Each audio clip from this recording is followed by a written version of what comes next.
I'm so freaking happy that my self-destructive era happens before a widespread use of camera phones or social media. A lot of things I was judging myself for years and years, but I would like to talk about it today because removing that self-judgment changed my life. If you're new here, my name is Maria, and this is your channel for creating a calm and balanced life. I must say that my non-judgmental nature is quite hard-earned because before the age of 22, I was a very different kind of person. I was actually quite a self-righteous, judgmental a-hole, to be honest. I think it came from, even as a child, I felt inherently damaged, and I felt like I had to earn love, I had to earn my right to be here, to exist. So I, with perfectionism and with passion, did everything right. I strive to really do the best, to be the good girl.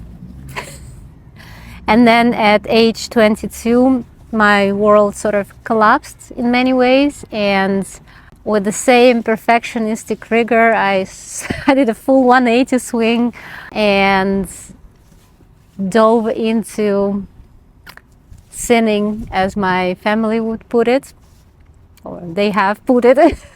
Interestingly enough, life humbled me with a sort of surgical precision, which was screaming karma, because everything I was judging others for before age 22, I ended up doing most of those things. And over time, as things were unfolding, I was thinking, now I understand why someone would do this or that, and I was wrong to judge them. That was this period which, while on the surface it was very chaotic, it was very formative. I was also working for a law firm, and it was a bit of a rock and roll lifestyle, and very work hard, play hard. I would work hard, long hours, all-nighters, and then Friday, Saturday nights, I would go to a bar, and then my favorite nightclub, and like everybody knew me, and the bartender was probably my first therapist, because I was in a state of agonizing internal turmoil. And I remember going to my favorite bartender and just asking him, like, can you please just, I think I used to say, like, can you please just chop my head off, sort of figuratively. But yeah, it was the time of absinthe and many wrong decisions. Time of waking up on a Saturday morning on a grass lawn next to the nightclub, and then rinse repeats week after week. And I think for me, everything turned around in a good way with the expectation of my firstborn. I remember I was praying every night. I was raised very Christian, and I was praying every night, asking God to please make me the best possible mother for my future child. And then also when he was born, and that gave me the drive to improve, to become better for his sake. With all the improvements, with everything, still that self-judgment that I kept within myself for all the things I've done in the wild 1.5 year period, that was really hampering my progress. And it took me years to realize that judging myself, holding myself and others to impossible standards is actually counterproductive to healing. The big realization came during a therapy session with my, I think, second therapist. He was fantastic, and he actually made this very simple point. I was talking about someone and the expectations that they failed, and then he asked me, but have they ever told you they were God? And I was like, no. Why would they?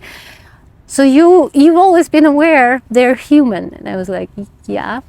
Well, you are aware that the only perfect beings are like, these gods and angels and whatnot, and humans are inherently flawed. That was a big food for thought. I always think that with a good therapy session, You discover things during the session, and same with coaching, by the way. But then in between the sessions is where most of the work happens, when you really internalize things. And yeah, that made me realize a lot of things, and also apply it to myself when I realized, I am actually human, and I am flawed by design. I can make mistakes. That is sort of the point of this experience. That was probably the most liberating realization I've had.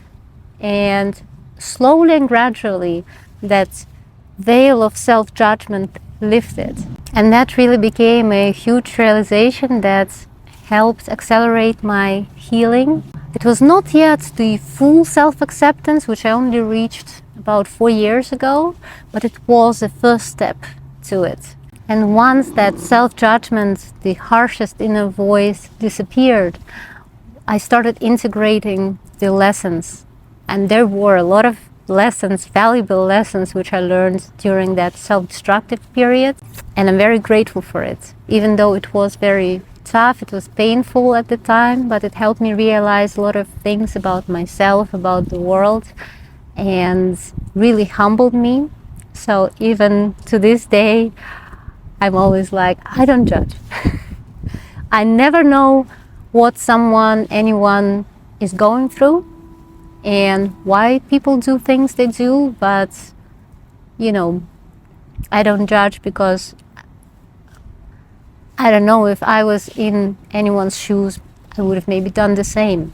And that is the interesting thing, that once we remove self-judgment and these unrealistic standards from ourselves, we also stop applying them to others. And that's the same concept that applies to love and self-love correlation. Because to love others truly, we need to start with loving and unconditionally accepting ourselves. And the same goes for being judgmental or accepting of flaws. Once we accept our own flawed nature, we stop judging people around us. And also when we do remove that self-judgment and we can truly integrate the lessons, it can result in a beautiful transformation. And nowadays, oftentimes people wonder why I have such strong convictions about my spiritual hygiene, not drinking alcohol, my overall, the way I live my life. And the truth is that every one of the rules that I have for myself, and I'm saying rules, but they're not imposed rules, they're like lived experiences turned into lessons. It's because I know that the other stuff doesn't work. I've tried it. So yeah, that's why I know, if this and this happens, well, I've already done all the self-destructive coping mechanisms, and I know that doesn't work. Well, maybe a nice hike in the nature or a nice meditation actually clears my head and actually helps me approach the situation with more clarity.